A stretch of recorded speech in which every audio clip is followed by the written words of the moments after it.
For many years, Samsung has been on autopilot with the Galaxy S devices, and this one is really no different. When they made the S22, this was a decent change from the S21, but then stagnation, even going to the Samsung S26. But that's what makes the Samsung Galaxy S25 kind of interesting. Hello everyone, this is Matt from Rare World Review with a small boring phone. Let's talk about it.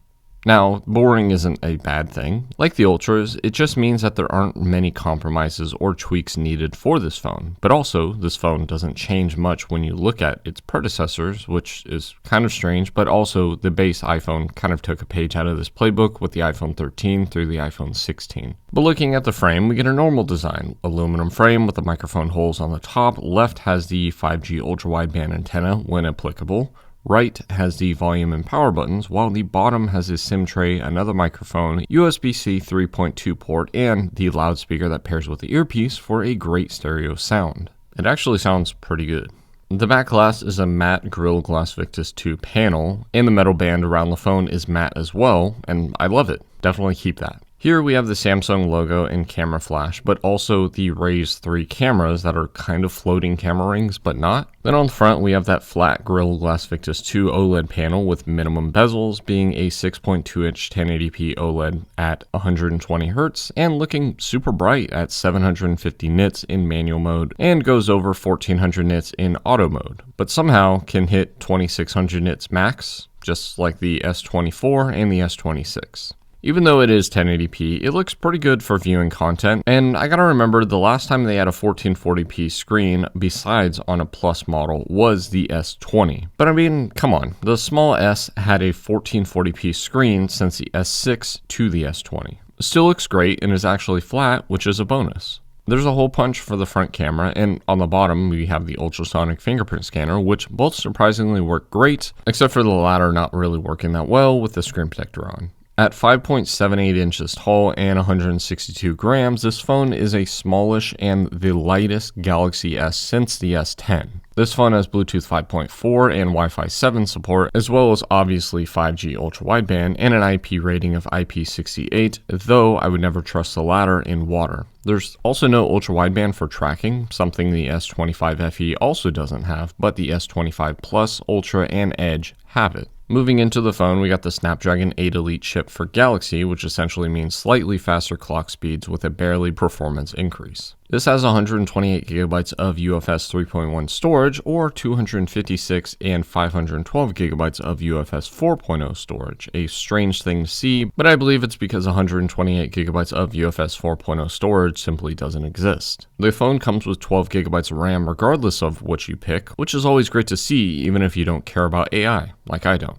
Or do? I don't know, the AI features on here are kind of pointless at times. I really end up just making wallpapers with the AI or use things like Gemini, which require internet and work the same as other phones. The processor though is great with day-to-day usage and gaming, being snappy but with the cost of heat and the battery. This phone never overheated or anything like that, but it does get warm after a couple of minutes. And the battery life is okay. At 4,000 milliamps in 2025, it would be obvious that battery life isn't the best on this phone. Still better than its predecessor, but the charging specs aren't amazing. Like the S20 to the S26, we have 25 watts of wired charging, 15 watts of wireless, and the option of reverse wireless charging, but not to Samsung Watch 7 or newer. Why is Samsung like this? All of this pairs to make the phone the tool that it is, but also a lot of these specs are just expected rather than surprising, especially when they make the phone feel the same as the S24 and the S26. Of course, the biggest question is the cameras, which are generally the same cameras year over year. The front camera almost never changes, so you'll get used to that 12 megapixel front camera that a lot of previous Galaxy S had, including the S23, but also the S26. Okay, yeah, the S23 through the S25 is 26 millimeters, while the S26 is 23 millimeters, ironically, given the name, but the same camera sensor size outside of that. It is focusable, and honestly, it does look great. Paired with 4K 60 frames per second video, this would actually be decent quality for a vlogging experience, though it is at 26 millimeters. But there's something off. Moving to the back, we have the 12 megapixel ultra-wide camera that is not focusable. Strange, given the 2024 iPhone 16 is focusable, but the 2026 Samsung S26 is also not focusable. The Samsung S21 Ultra has the same specs and size, but is not focusable, so I'm not sure why Samsung skips it on the normal Galaxy S. Quality is great as well, just no macro mode, of course. Then we have the 50 megapixel main camera that is focusable and is essentially the same as a base iPhone, but with 2 more megapixels. Quality is great as well, and you'll start to notice a pattern. The last camera is a 10 megapixel telephoto camera at 3x optical zoom, optically stabilized, but also the smallest sensor on the phone, with the front camera being 22% larger. That said, quality on it is also great. Like the front camera, we get 4K 60 frames per second video on all of the rear cameras, being able to switch through the lenses during shooting and retain stabilization. But the only issue that I've seen is that metering for light isn't always perfect, but I personally didn't notice it too much in the time with this phone, nor on the S25 Ultra or the S25 Edge, though they are different sensors from the S23. Wait, you thought I was talking about the S25? I was actually talking about the S26. Indeed, the S23 through the S26 all have the same camera specs, aperture, physical size, etc., with the exception of the S26 having the 23mm front camera over the 26mm on the other, and the S23 having a 70mm telephoto camera over the 67mm on the S24 to the S26. And that's the weird thing about this camera set, because sure, don't break what isn't broken, but also it is broken. If you push this camera, low light falls apart, and that's the problem that I see. We saw when Google did this with the Pixel 2 to the Pixel 5, making the camera 1mm wider in focal length and a wider aperture of f1.8 to f1.7. And don't get me wrong, Apple did the same thing with the 15, 16, and 17, but at least they changed the ultra-wide with the 17. The problem is at 7.2 millimeters thick, Samsung's reached their limits, as physics is still a thing. Then again, work harder and beat physics? I don't know.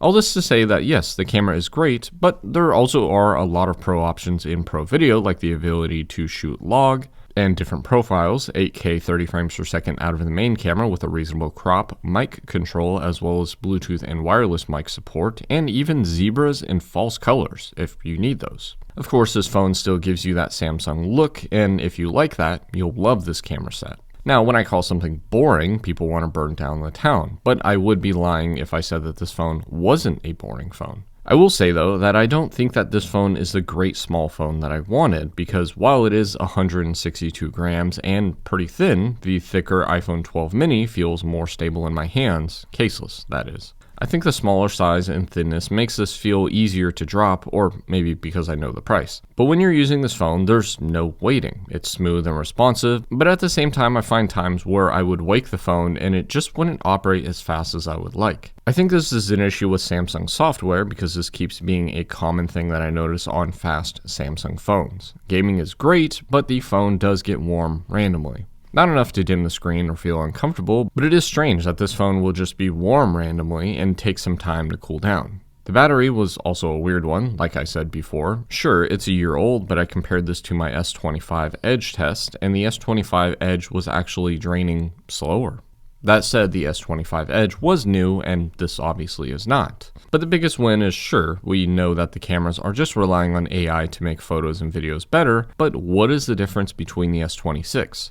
Well, the S25 and the S26 are both IP68 dust and water resistant, have Gorilla Glass Victus 2 on the front and back, the same 1080p 2600 nit peak brightness display, with the S26 being 6.3 inches while the S25 is 6.2 inches, which makes the S26 0.11 inches taller and 5 grams heavier. Same storage and RAM options, but the S26 is UFS 4 across the line rather than 128 gigabytes of UFS 3.1 and 4 being reserved to 256 and 512 options.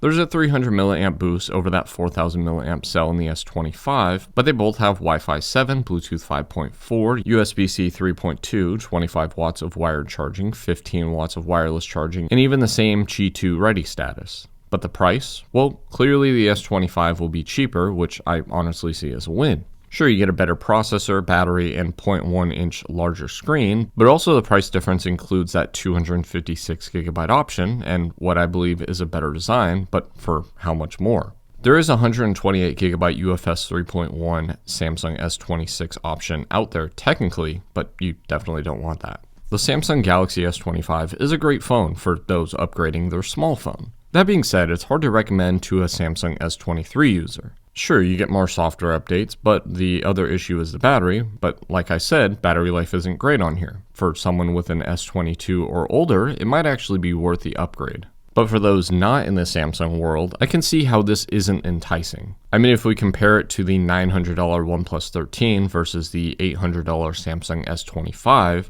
sure, it's a larger phone, but it's not even a close battle. The OnePlus 13 is the better phone, if you didn't get that. And that's my review of the Samsung S25, the base iPhone for Samsung. But what do you think? Let me know, and as always, thanks for joining the 1%, and thanks for watching.